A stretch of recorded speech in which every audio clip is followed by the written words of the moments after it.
And all week we've been talking with families living with autism and those who help them with any challenges they face, either as children or grown adults. Today we have Hope McPheeters of Ella's Hope, a foundation which promotes autism awareness and also support families affected by autism spectrum disorders. And joining her is also Dr. Eileen Bent, and welcome, ladies, to the show. So first, tell us about autism and what is it exactly? And in fact, you have, is it 2 children with autism? Yes. Yeah. My daughter Ella is 6, and she was diagnosed with autism when she was 2.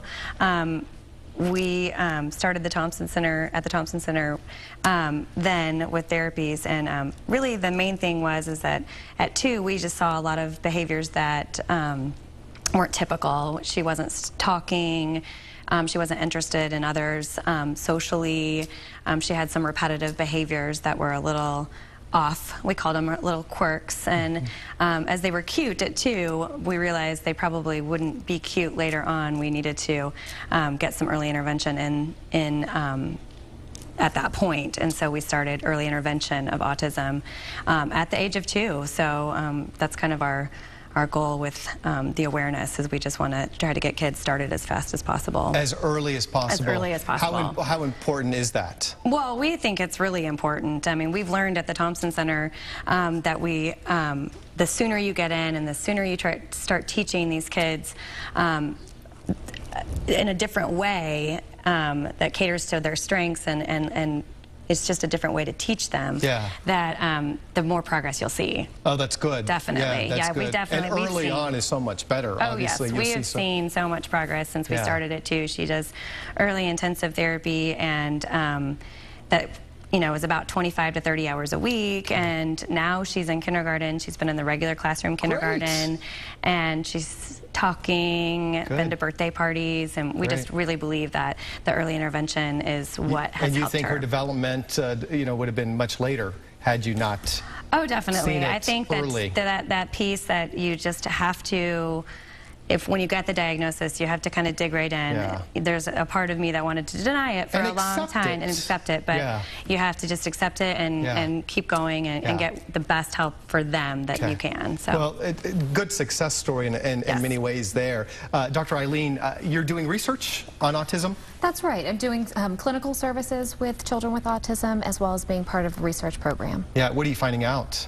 Well, really what we're working on is a kind of a bigger network of working together with a number of other autism treatment centers. And what we're really interested in, we're trying to learn as much about autism as we can, as much about what happens for kids over time. Like Hope was talking about, what's the effect of an early intervention as opposed to one that starts later. And also looking at some of the physical health problems that some children with autism tend to have and the best ways to treat those. When do you know it's just a quirk and when it's something more serious? Well, that's a bit hard to say, and we're developing better tools for being able to pick up on those diagnoses earlier on, even in 2 and 3 years old. Is there a test that can be given? Well, we've been developing some screening measures that even pediatricians can do. Some short measures that kind of, if you come up high on a screening measure, then at that point, then you might go to a place like the Thompson Center for a more complete evaluation.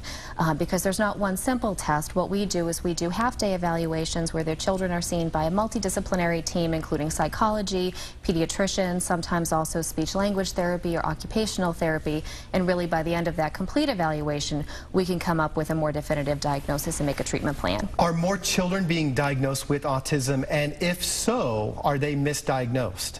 Well, it's a complicated question. It does seem like there has been an increase in the number of diagnoses, and we think that the reasons for that are complex, and that one of them is that we think we're getting better at making the diagnosis. So we have better tools now than we used to, and we have a different understanding about autism than we used to, and thinking about autism as falling along a spectrum of disorders, with some children being much more severely impacted and some somewhat less, but still having some of the key impairments in social interaction, communication, and behavior.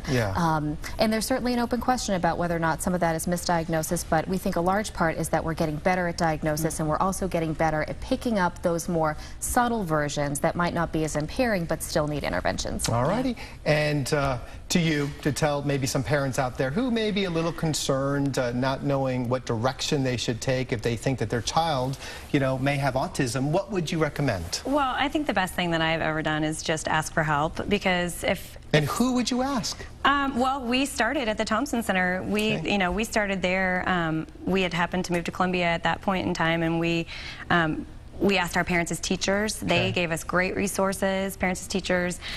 Just our pediatrician was really helpful too in the fact that he recognized some signs. He asked me, and he basically said, I think you need to look into this. But it didn't scare us, but so much, but he said, yeah, I think you might want to look into it. And I think that's the key, is just not denying it. If you have a gut feeling, I had a gut feeling. I had a gut feeling that something was just not right, you know, just not developing normally. And so I just started asking questions to anybody that would listen, and they just, you know, they were the ones that kind of directed me in the right direction. So just ask those resources that are helping you anyway be a parent. Yeah, yeah, definitely. And the better, you know, advice and information you have, you know, the better you can in making decisions. Tell us about the little pin that you have, and then we're going to wrap it up. I noticed that. What is that? These are our Thompson Center pins. They're the Thompson Center pins. That's right. Okay, well, great. If you guys want to know more about the Thompson Center, give us your website. It is, I believe it's the ThompsonCenter.com. That's right. If not, Google it. Thompson Center in Columbia. It's part of the University of Missouri. And we have a website that's linked, ellishope.org, and Thompson Center is linked on that. Hey, Google everything. You'll always find the information you need. Easy to find. All right, ladies, thank you. We'll be right back, everyone.